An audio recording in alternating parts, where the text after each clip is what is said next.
Hi, I'm James McGuire, and on today's eSpeaks, we're talking about low-code, no-code platforms and their role in automation, very hot topics these days. To discuss that, I'm joined by Creatio's Chief Growth Officer, Andie Dovgan. Andie, very good to have you with us today. Thank you so much, James, for having us. You know, I want to talk about trends and what's going on with the low-code, no-code market, but let's stop a second because that phrase low-code, no-code is used quite a bit as if the terms are interchangeably, but there's really a difference between low-code and no-code as ecosystems. Please talk to us a little bit about what that means. Yeah, it's actually a great place to start. There are a number of approaches that can be used to define what low-code is and what no-code is, because initially it started as one term and then it started to kind of to split. The way how we define it, and it's important to mention that the market is still new.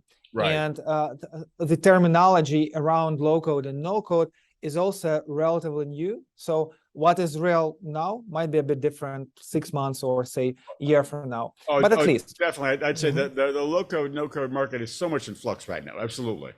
Correct. So as a way how we think about that is low-code platforms, those technology platforms that are mostly focused on a persona of a developer or a technical persona. And their job is to enable someone who is technical, who is writing software already to be more productive so that you can delegate more complex tasks to junior developers, or you can just really increase productivity of your development team with low-code platforms. Now, when we talk about no-code, it's actually a little bit different because the promise of no-code is to make someone who is not technical, who is a knowledge worker, and empower them to build applications and automate solutions and do that in a much quicker fashion. Now, this opens up this entire topic of kind of citizen development and democratization of development so that you can embrace a much larger population within your company, and you can make them your no-code creators that will be creating applications for your business. So kind of both tools are focused on simplifying your path from kind of idea to a ready-made application, but they're using different ways to approach it. And in our belief, but it's subjective, but in our belief, no-code solves for a larger problem, right? Because we do have this issue of capacity of and availability of IT resources, and no-code opens up a completely new world of solving for this problem and digitizing workflows. That's why we are very excited to contribute to this market and to be in this market. Interesting, and that is an important distinction. And I like your idea about the democratization of technology, and that no code really democratizes development. You don't need to know the lines of code to actually create software. That opens up development to a far larger cohort. All right, well then let's take a look at the larger market, because obviously it seems like the low code / no code market as a whole is really on fire here in 2022. What do you see driving the market forward in this particular year? It's a big year for the technology. Yeah, and we anticipate it's actually getting even bigger, right? I think that we're seeing three major drivers. We see an increased interest and increased demand for no-code platforms and low-code platforms as well. So we're seeing some further adoption of this technology when mid-size and large enterprise companies, they start to adopt this technology and they start to embrace it and start solving different tasks using this technology. So the second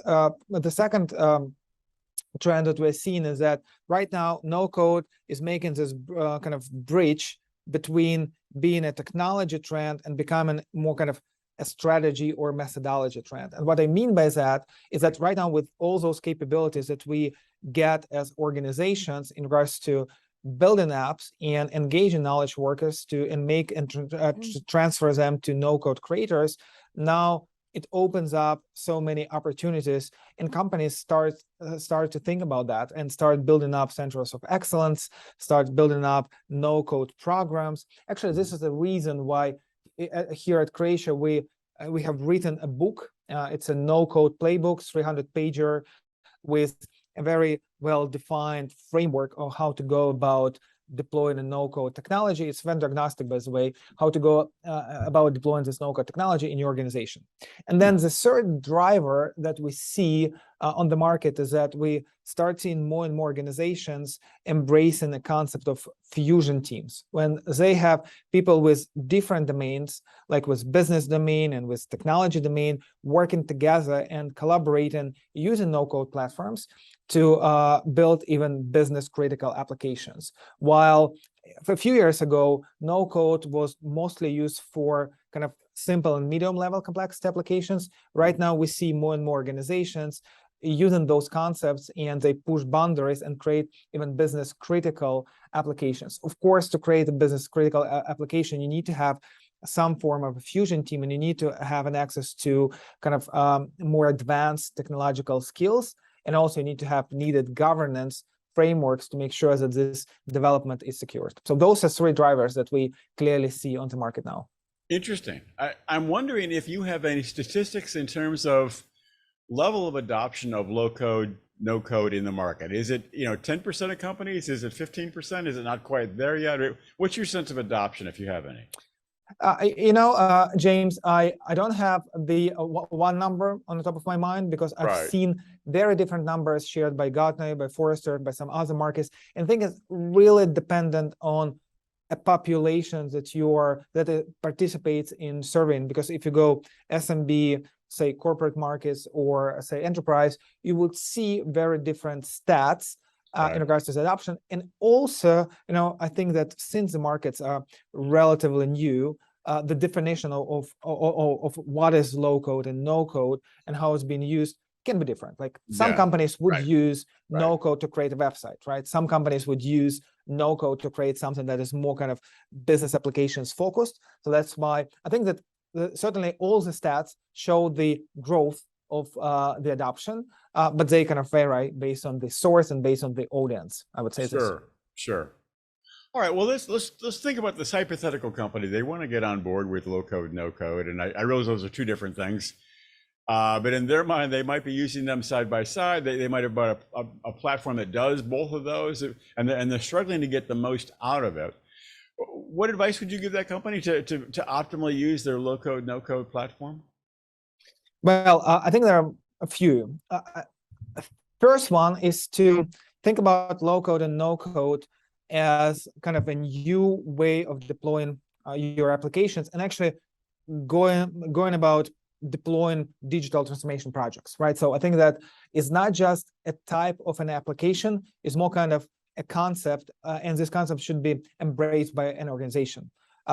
Because the worst that can happen is that you take a no-code enabled software, but you apply the same methodology and the same approach that you've used with other tools to the no-code, and you receive the same result as you've been receiving with packaged applications or, say, custom development. So I think the first recommendation is that no-code deployment needs to follow no-code empowered frameworks and methodologies to be successful, right? Because if you are to engage knowledge workers and non-technical people in the development process, you need to make sure that this process is being managed and controlled appropriately.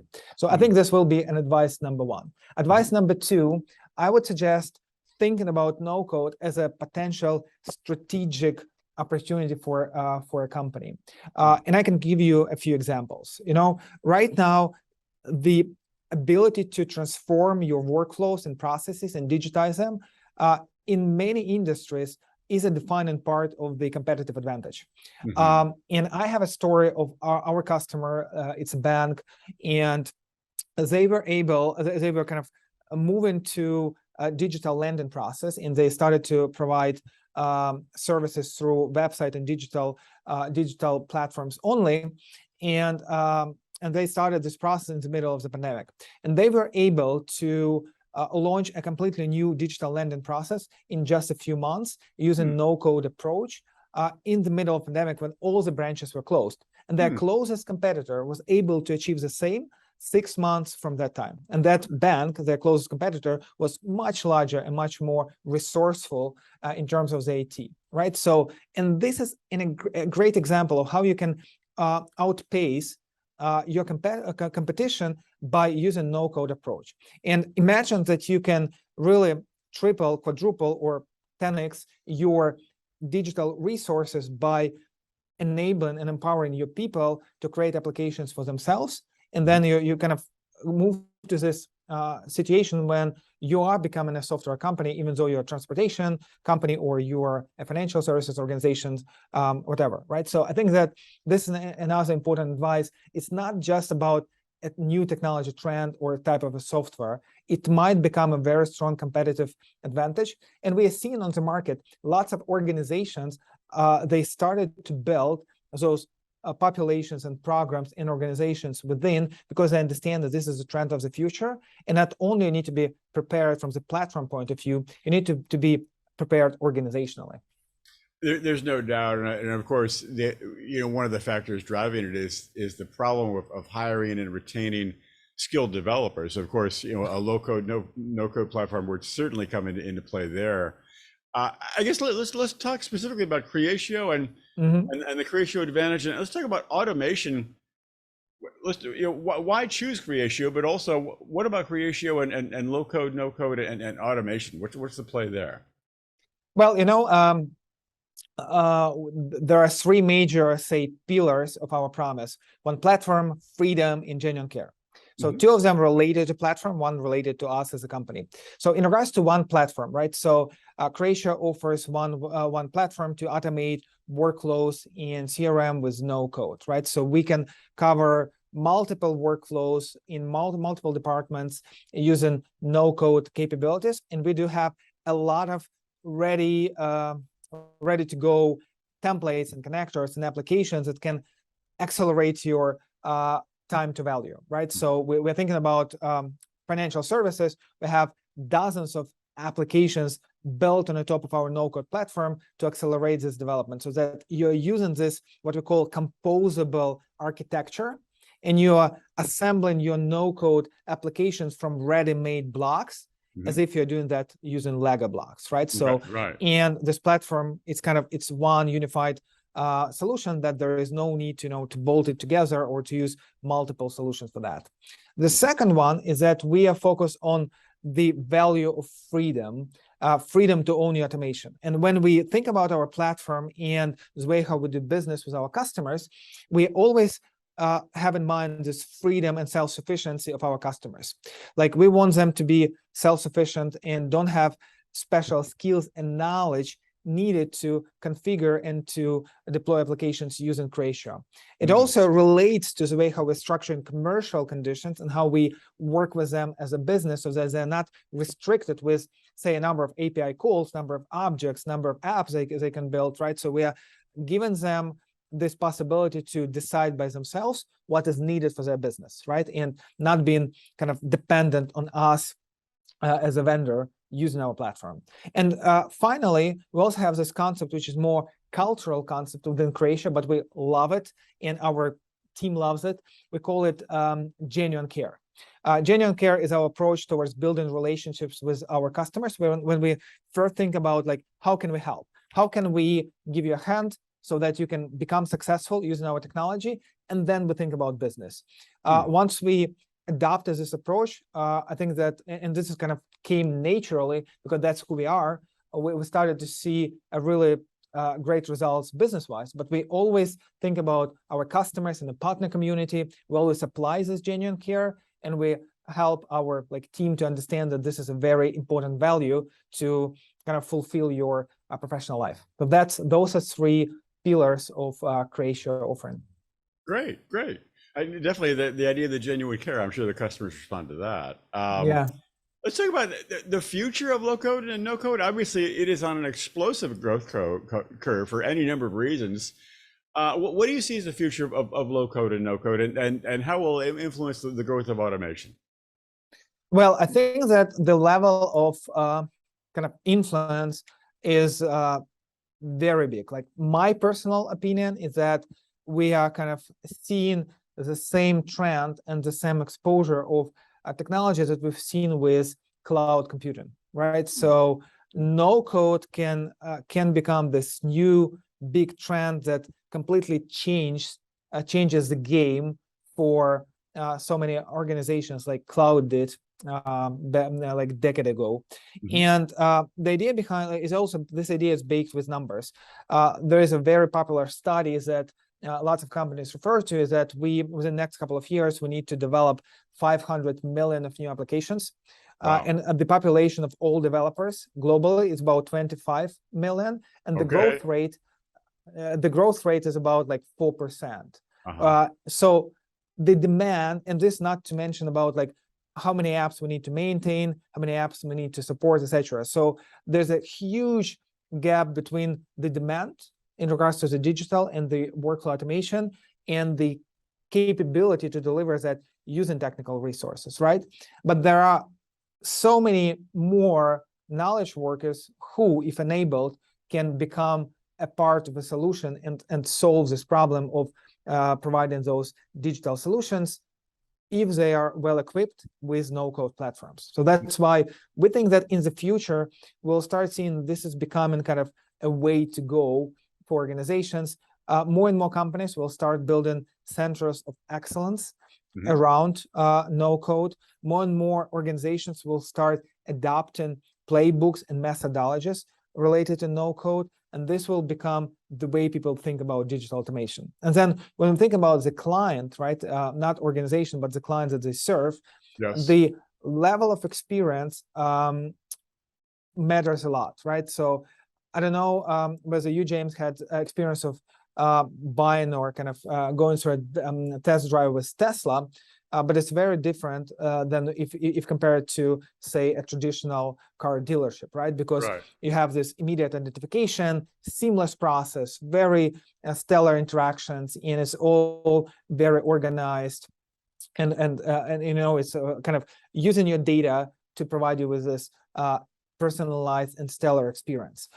Right now, we're all kind of talk and look at Tesla and similar companies, but this is becoming a new norm. And those organizations that will not be able to provide this type of experience, this type of a digital automation, it will be really difficult for them to compete with companies that do that. And we see a big push in all sorts of different industries towards that future, creating those digital workflows and digital experiences that customers already expect and already see with some of those prominent companies. Andie, that's interesting, and there's no doubt the low-code, no-code will continue to grow in the years ahead. Appreciate your insight today. Thanks for being with us today. Yeah, thank you so much, James, for inviting us. And yes, we are very happy to talk about the no-code topic as it gets bigger and bigger.